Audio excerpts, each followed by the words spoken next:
on your left, glasses and all, Brennan DeCandio can get the job done here against Derrick Roper. Black-green Delirium, green-white tokens. Both these players 7-0. They've been given the green light, and away we shall go. DeCandio will start off with an Evolving Wild. A well-mannered introvert, much like Spider-Man. Yeah, correct. A lot of parallels. Correct. It's a fortified village now, north of Nissa. Top couple of cards here. Oh, it's the Green Ponder. Green Ponder. Yeah. Green Ponder. Yeah, he's going to shuffle with it. Yep. That's what he's going to do, right? And then leave the other 2 cards on top. Yeah. It's okay. People got to, same card. People just have to say things. Yeah. You know this. You produce content for a living. Am I in the say thing business? You are in the wake up, and you know what? It's just been a few minutes since I've said something. I got to say something. Yeah. Forrest, the selection here for Derrick. I don't know. I just felt like saying something. Yeah, it just felt like time. I don't know if it's right, wrong. Who cares? Look down on my phone, and it was 18 hours since I shouted into the void. I just felt it was time. Let it rip. Yep. Brennan going to play a traverse, search up a land, and pass the turn Green back over to demonic tutor. Yeah. Basically the same card. Here's Lambhole Pacifist. That's a single color Watch Wolf. Yes. That's what that is. Now here's Liliana. Gonna plus there. Pacifists can't attack unless you control a creature with power 4 or greater. And as you mentioned, combo with the Green God. Because, Uh-huh. Yeah. That works. Yeah. Liliana, the last taupe, gonna start ticking on up. Right now, Lambhole Pacifist, just a 1-power creature. So we'll see what Derrick Roper can put together. Up Plains. And now, Rishkar. So counter here, and counter there. And DeCandio already looking to untap. Yep, neither creature at 4 power here, so no attacks to be had. Mm-hmm.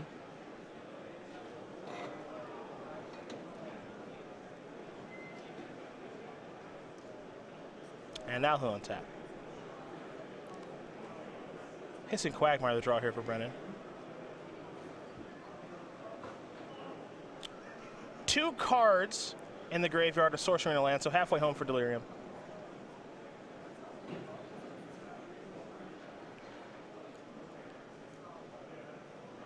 And here is Grasp of Darkness to take care of Rishkar.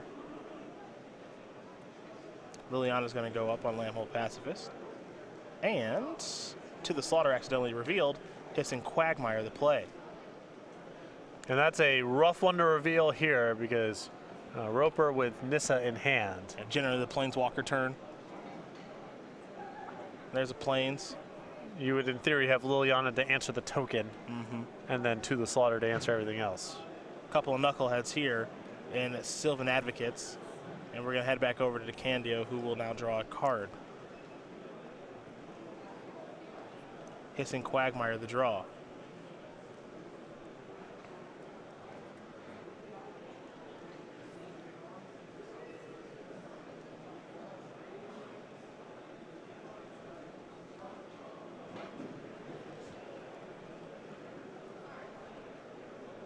See what comes next here for Brennan.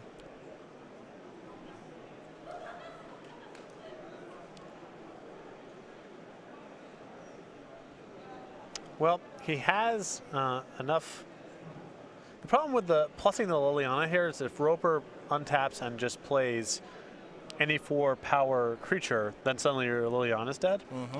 So you can minus the Liliana and hope, or you can just play your Ishkana here without Delirium. I think he just willing to roll the dice here to hit Delirium. That is perfect. Yeah. Because that is both a 4th card. That's like so perfect. It is the 4th card type in the graveyard plus a valuable creature to hit. Yeah. I like DeCandio rolling the dice here because in the worst case scenario, even if you miss, you can just still play your Ishkana as a 3/5 and it's okay here. You might get another shot with Liliana. Flipping over Walking Ballista plus Liliana is just Yeah, that is how you draw it up. in addition to Liliana, which you don't really want to draw anyway. Right. Yeah. Yeah, it's just, that is how you do it. Yep. Now Ishkana is here with Delirium, and the spiders are going to gum things up, protect Liliana, and Brennan can start working his way into the mid game now. Yep. With a walking ballista. Yeah, very true. Roper will play an Oath. Take a look at the top couple of cards. Rishkar, Heart of Kiran, and I believe a land in Canopy Vista. Now Derrick will get a good look at his hand, try to figure out what he wants to take. But DeCandio off, yes, to a beautiful start. No argument there. Gonna select Rishkar.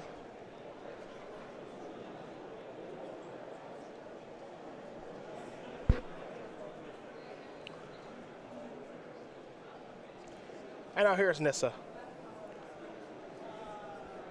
And a good spot for Tula Slaughter here. Indeed.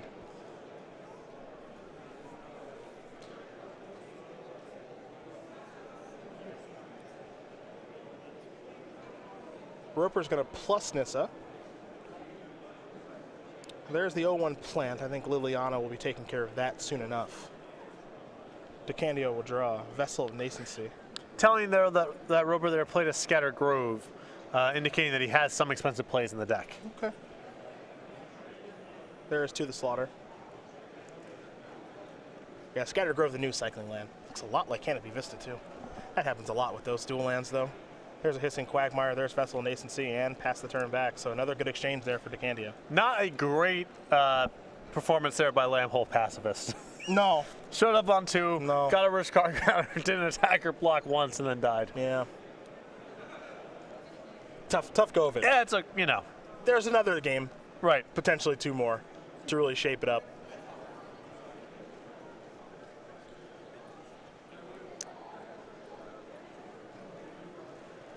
Three mana. Might be rich card time. Keep in mind, 6 lands on the battlefield here for Derrick Roper, so Advocate is a 4/5. Potentially becoming a 5/6.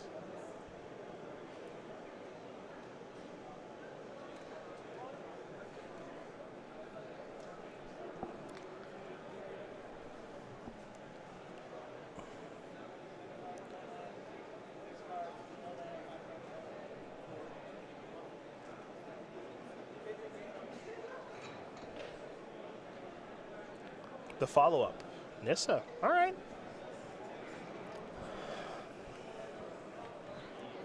Wonder if it's going up or down. Looks like it's going to go down. Spread the +1/+1 counters around.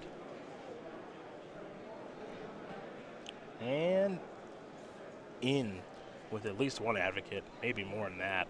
Yeah, it's nice insofar as it gets the Rishkar out of walking ballista range as well. Mm-hmm. Double chump.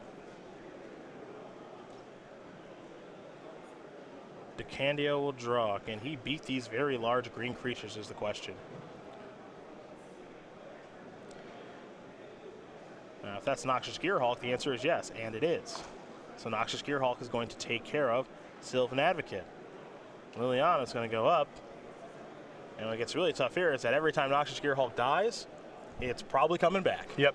So now this is Moat on top of Flame Tongue. Yeah.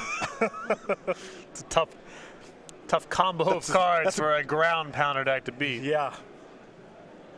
Oh, well, this plant ought to sure things up. Spinning around. Nissa going to crank out a plant. And, okay. Okay. Cast out's not bad. Cast out's not bad. I can get behind that. Now, do you want to cast out that as opposed to Noxious Gearhulk? I think you'd rather cast out the Walker. I think that the Liliana gives DeCandio way too much control over the shape of the game. The Gearhulk's problematic, but at least now at this point, if Roper kills the Noxious Gearhulk, then life just goes on. It's fine. Oh, Noxious Gearhulk getting a little aggressive, huh? All right. Beat down a clock? It's got Menace, so you got a double block if you want to block it. I mean, blocking with plant token plus Sylvan Advocate feels pretty safe to me. He does know about the walking ballista. Yeah, that's the concern, because right now, that's a 5/6 Advocate. Yep. DeCandio can play walking ballista for 3, remove 2 counters, kill that, and then start working his way towards Nissa as well. But I mean, if DeCandio's attacking the Nissa here anyway, then how else are you supposed to block? Yeah. I do like the attack. Puts the opponent at a decision. Yeah.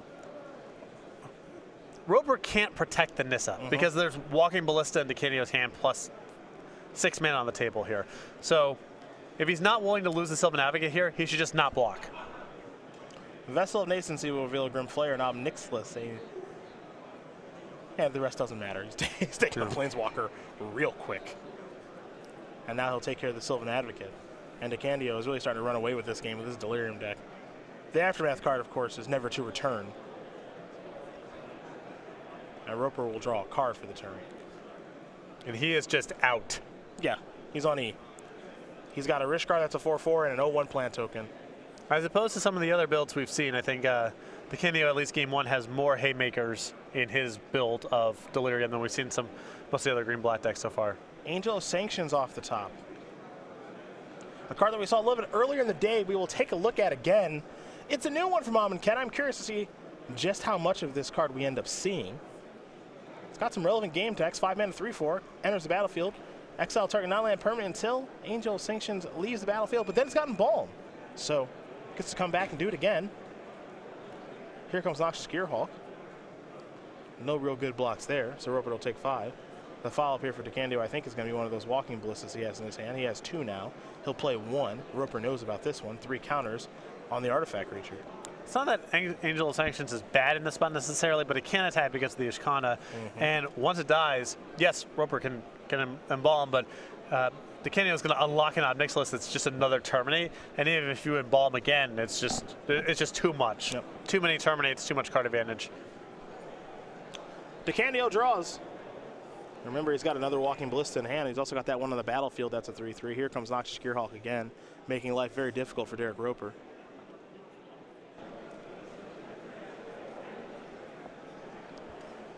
Roper did get off to a nice start this game, but DeCandio bounced back nicely, and it has a lot to do with that Liliana minus. It just took Roper way too many turns to get to the point where he could attack. Yeah.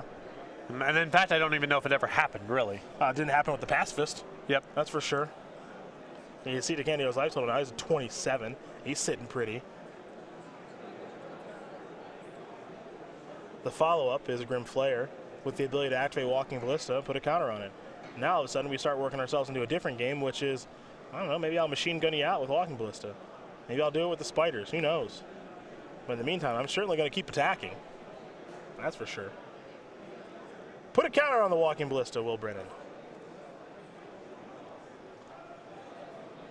Well, in response, Archangel Avacyn. That's all right. Yeah, better for DeCandio to get it out of the way now than, you know, inside of combat or when he tries to make a move with a walking ballista. Yep.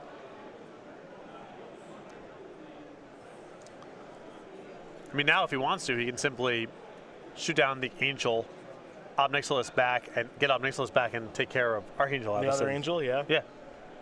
That's a good exchange, and he can do all that before doing that. Put a +1/+1 counter on his ballista, right? So he doesn't even lose that. He can keep that around. So you put a counter, shoot the 1/4. It looks like that's where he is leaning towards. Yes. So kill that. Get Obnixilus. Obnixilus that. Fatal push this. We are about to be done here. I think you might need to. Well, if yeah, he hasn't had anything leave the battlefield. Well, you can just ballista Roper for 1. Or the plant token. Oh, yeah, the plant, kill sorry. that, yep. Push that, kill a U is what he's going to do.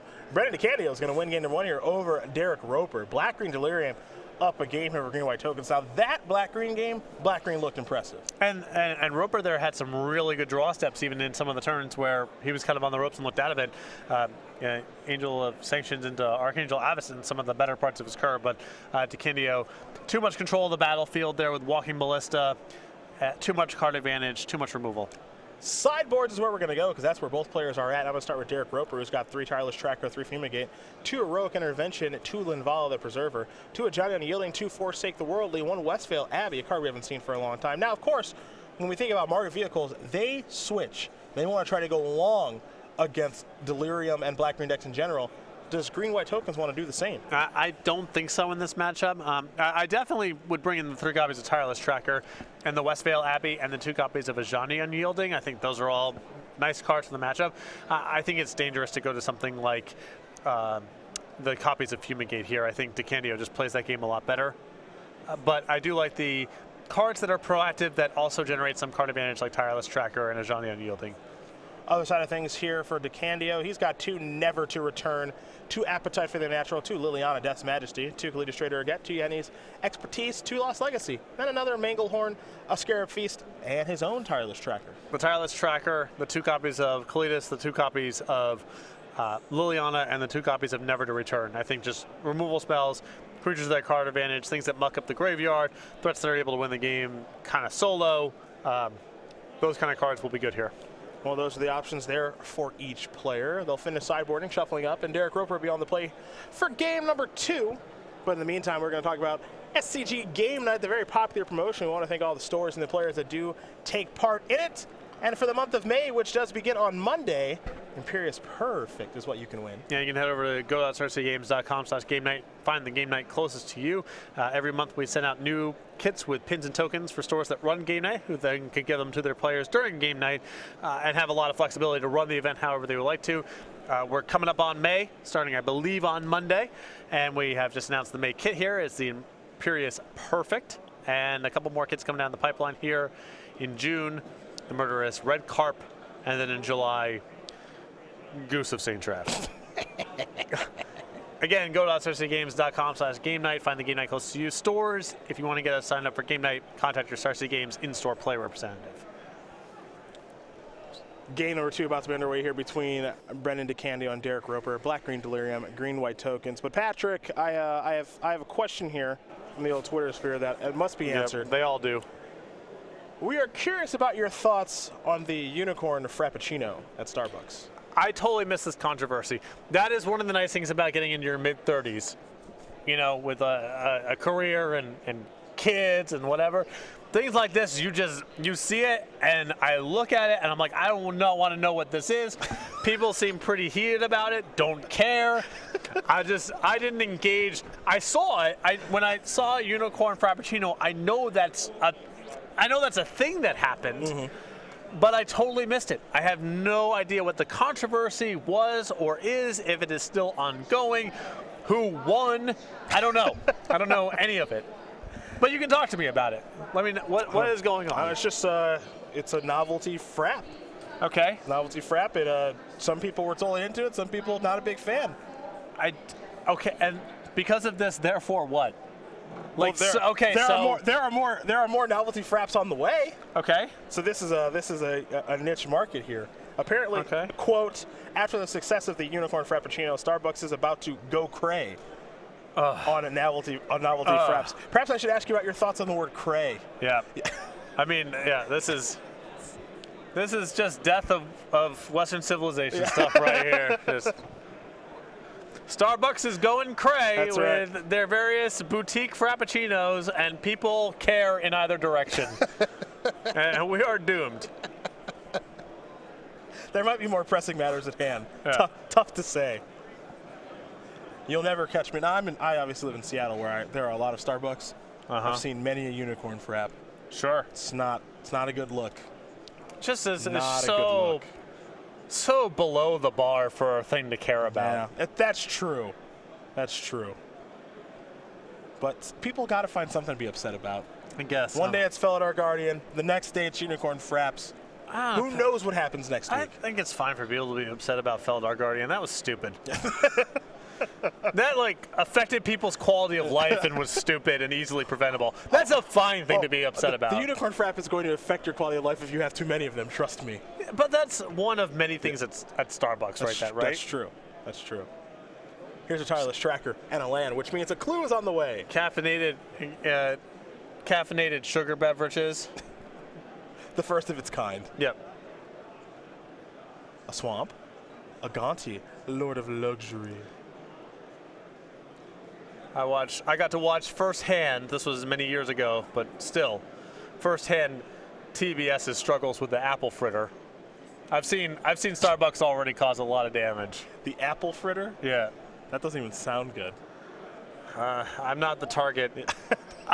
More and more as time has gone on, I've realized, one, I'm not the target demographic for any number of things. Okay. And two, it's my problem. It's not someone else's problem. So another clue here for Derrick Roper. And he's looking at an Angel of Sanctions.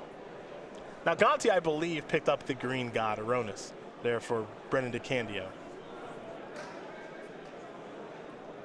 There's 3 lands and Aronis that the Lord of Luxury got to select from. Here comes the tireless tracker. This is the fastest block. Cannot block fast enough with my Death Touch creature. And you can see Roper has gone big. Here's Nissa. He does have a copy of Unjanian Yielding in hand, and there is also a copy of Angel Sanction still in the deck. That's in his hand as well. Make another plant token, enough mana to crack a clue, pass the turn back over to Brennan, who's picked up a copy of Grim Flayer. He'll play an Ob Nixilis, and not a lot to do with it, so he's just going to gain a card and lose a life, and then pass the turn. I really like that DeCandio here is just sided into, he's got 2 copies of Never to Return in the main deck, 2 more in the sideboard, and I like that in part because there's so many matchups like this one where I don't exactly know what my opponent's going to be sideboarding in. There's a range of creatures and planeswalkers, but they're all going to be big card advantage creatures or planeswalkers, and having a clean, versatile answer to all my opponent's sideboard cards here is great. You know, Roper gets to play Najani, spin it once. Play the Angel Sanctions, that's no good here. Yep.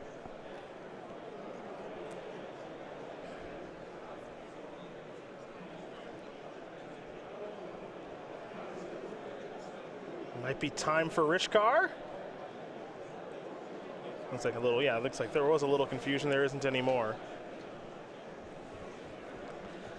I think Roper might have just been saying, is there some way for me to finish off this turn?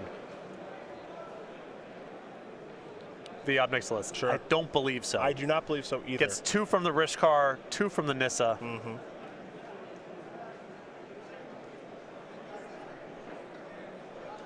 So Ob Nixilis down to 2, which is actually a pretty important number because they can't kill something now. Yep. DeCandio will draw. He's in some trouble. Blooming Marsh the draw to go along with a couple more lands. Ob Nixilis up to 3. Lose a life, draw a card. Walking Ballista. We've seen that card get Brennan out of trouble so many times here in 2017. This is going to be a tough spot for it, though. Roper has very easily outsized his creatures beyond the range of Walking Ballista to be able to provide much in the way of defense.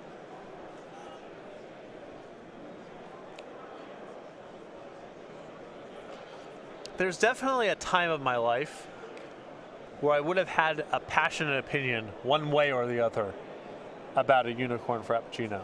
It just hurts to say Unicorn Frap. I think the ship sailed with Frappuccino. Well, this whole unicorn fad is just, I don't get it. I didn't even know that was a fad that was happening. It is. I feel like people live an entirely different reality than I do. Do you get that feeling ever? All the time. All the time. Here is Walking Ballista for 2. Like every day. At first I thought I was responsible, but I don't anymore. Yeah. I don't. Time for Roper to draw. He's got quite the battlefield presence right now, and Aronis could even start coming into the red zone here. It's not quite ready to go. He's either got to commit mana or commit the Nissa to be able to get up to 4 power, but he's got a lot of routes to do it here. Getting pretty darn close, that's for sure. Aronis, one of the, I still think, even though it hasn't been that impressive this weekend, I still think that's one of the more impactful cards this weekend. I think it's the best of the bunch. I on definitely think rate. that, yeah. And ability to turn on All the creatures are going to get counters here.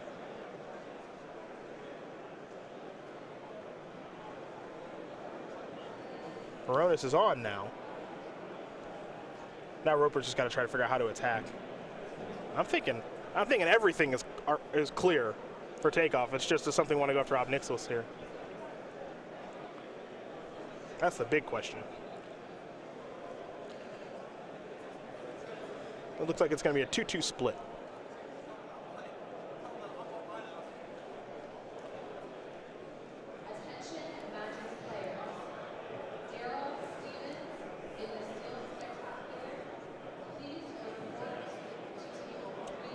So there is the block.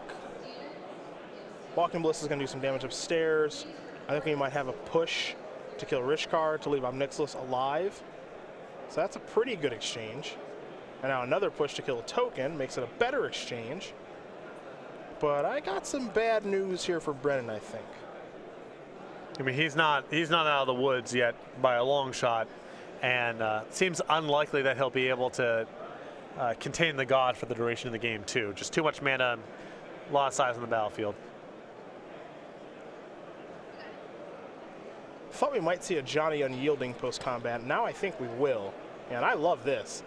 Empty board, start revealing and drawing some cards. Tireless Tracker, another copy of Johnny Unyielding.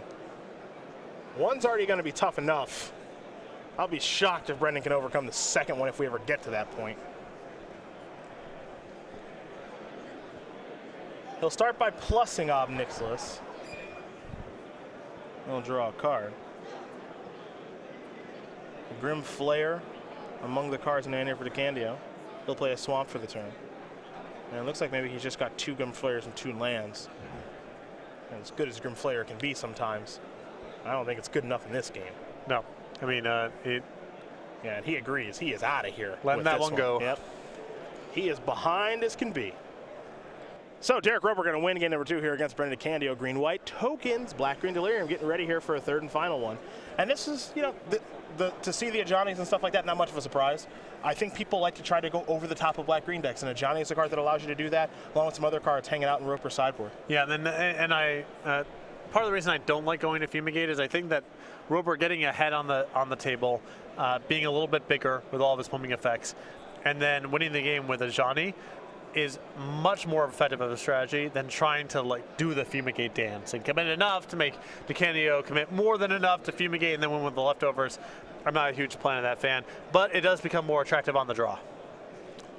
Well, these players are going to go back to the sideboard here, and while they take the moment to do that, first of all, Brennan DeCandio will be on the play here for game number 3. See if he moves on to 8-0, or if it will be Derrick and Roper. That is 8-0 with his green-white token stack. But as we have mentioned multiple times during this broadcast, and we will continue to today and tomorrow, Grand Prix Richmond, hosted by Star City Games, is next week, and it's Amonkhet Limited. It's got John Avon and a whole bunch more. Jeremy Knoll going to tell you more about it right now. On May 5th through the 7th, make plans to be part of Magic the Gathering history when StarCityGames.com proudly presents Grand Prix Richmond. Play in the Amonkhet Limited format main event to compete for thousands of dollars in prizes and a spot on the Magic the Gathering Pro Tour. Select the 3-day Infinite Challenge package to compete in all challenge events for one low price, while also walking away with the exclusive Glory Bound Initiate playmat. All Friday challenges are also Grand Prix trials. Come out early and compete for buys in the main event and more chances to claim a Glory Bound Initiate playmat. Prefer 100-card formats? Register for the Ultimate Commander package to play in 4 Commander on-demand events and take home a Commander vs. playmat and Ultimate Guard Boulder deck case. Want to play on Magic's grandest stage? Compete in the Pro Tour qualifier on Sunday and receive a Progenitus foil promo card just for playing, plus the chance for an invitation to Pro Tour Hour of Devastation in Kyoto, Japan. And don't forget to come say hello to Grand Prix Richmond's many special guests, including cosplayer Vanessa Martin and an artist alley full of fan favorites headlined by guest of honor John Avon. Be part of Magic the Gathering history. Register for Grand Prix Richmond today.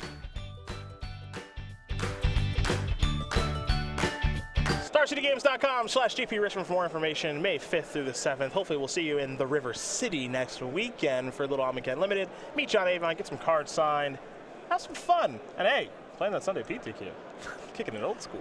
Sort of. in a way. Those are the 8 flights, and you had to win a 32-person flight, and then there's a top 8. Yeah, that's the way you can do it. Yeah. So not quite old school.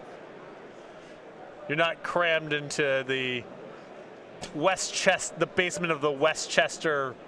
I don't even remember where it was. Horrible hotel. My PTQ playing career, I was never crammed in any like unreasonable spots. Maybe I got really lucky. Yep. PTQ scenes were plenty of space, honestly. I did not have that experience. Yeah, the PTQs I played in during my teenage years and early 20s, plenty of space. People who know the Jersey PTQs and people who know the Orange County PTQs know you're stuffed. Yeah, we were stuffed. All right. Grim Flayer is where DeCandio is going to start, and this is fortunate for him because he gets to get in here, doesn't have to worry about a single thing. He's on the play. He gets to hit. He gets to set it up.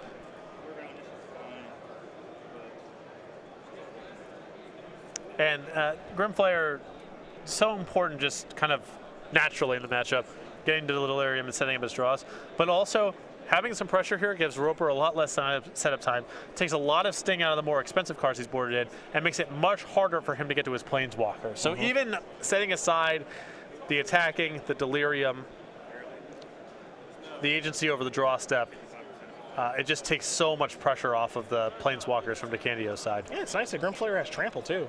Yep. That also plays a role. Someone trying to finagle a bunch of tokens, potentially. Yeah. Here's Liliana, plus it and pass. Over to Roper. Roper will draw.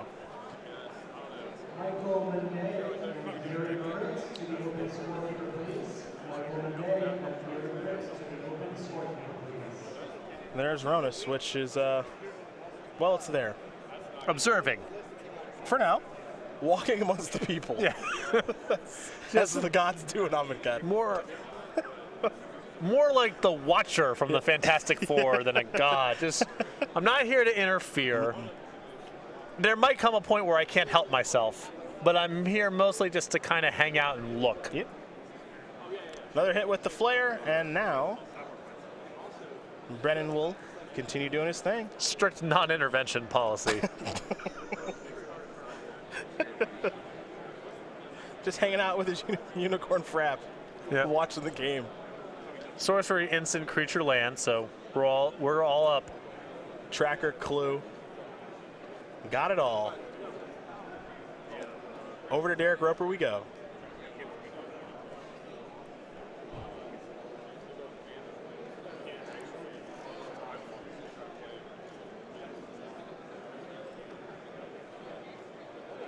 There's Lambhold Pacifist. He's just taking too long to get set up. That's all. He's playing too many observers of Magic and not enough people who play Magic. Yeah. It's a lot of setup. Yeah. It doesn't take much to make the house of cards crumble. Just right now. a lot of looking. Yes. Yeah.